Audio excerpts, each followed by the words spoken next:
All right, back here with another gear review. If you're looking for an amazing vocal EQ or instrument EQ, I feel like this is a great place to start. It's an amazing bang for your buck. It's made by a company called DIYRE. I'm gonna leave a link in the description on where you can purchase it. In this video, I'm gonna cover how I like to use this EQ for vocals. It's modeled after the legendary Pultec style EQ, so whether you're a beginner or an expert, it's an amazing tool to have in your studio. It's really easy to dial things in. It's a very gentle EQ. If you're into mixing vocals, it can really help your vocals sit in the mix really nicely. So with that being said, I'm going to get into how I like to use it, where I like to use it, and why I like to use it. Let's go. All right, so I'm going to do a live demonstration on what this EQ sounds like. Right now I'm using an SM81 and it's going straight into my interface. So there's no preamp, no compression, just the preamps which are inside the interface. And I'm going to give you a live demonstration on the sound that you're going to hear. So I'm going to start boosting and cutting some of these bands, show you how easy it is to warm up a vocal, or for example, cut off some harsh end on a vocal or add a little presence. This is where you boost. The bottom is a boost and the top is a cut. And you can either boost or cut at 30 or 60 on both of these.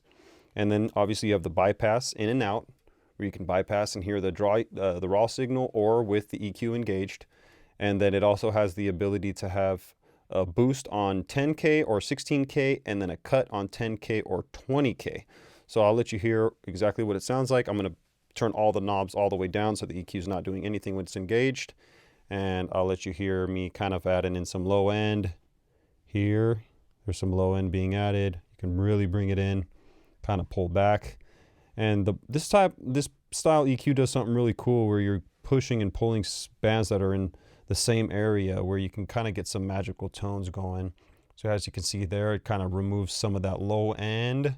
So that's pulling out the low end a lot. Okay, so that's right there. For example, there's the EQ in, hello. Yeah, you can hear it in, and there's no EQ engaged. Again, you can hear the EQ engaged. So say I want to add a little bit of air or presence to this vocal. This is my boost. So right now I'm boosting at 10K. So I can kind of bring that up and you can hear that top kind of starts to sparkle. If you really want it to come through, you can bring it through like that. Depending on exactly what you're trying to achieve, you can really add a lot of air, a lot of presence to the EQ. I'll let you hear it at 16. So now that's pushing the air at 16 and bring it back down to 10. Bring that back a little bit. So say you want to add some air, some presence to your EQ, you can go ahead and boost in the 10 or 16, wherever you prefer. And then you can come up here and at the same time, say there's presence, but maybe it's starting to get a little bit too sharp on the high end. You can cut that same frequency and you can roll off some of that top end. So you can really get your vocal dialed in really nicely and easily. Again, just 4 knobs, nothing overly complicated. So you can hear that's really starts to cut some of that low end off.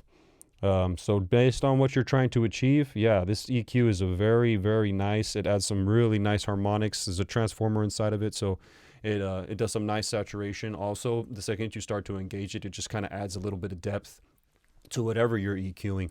All right, let me know what you think about this in the comments. I hope you liked the review of the EQP5. Again, it's an amazing EQ. If you have any questions, feel free to reach out. I'm more than happy to answer, and I'm going to be dropping more of this content soon. Shalom.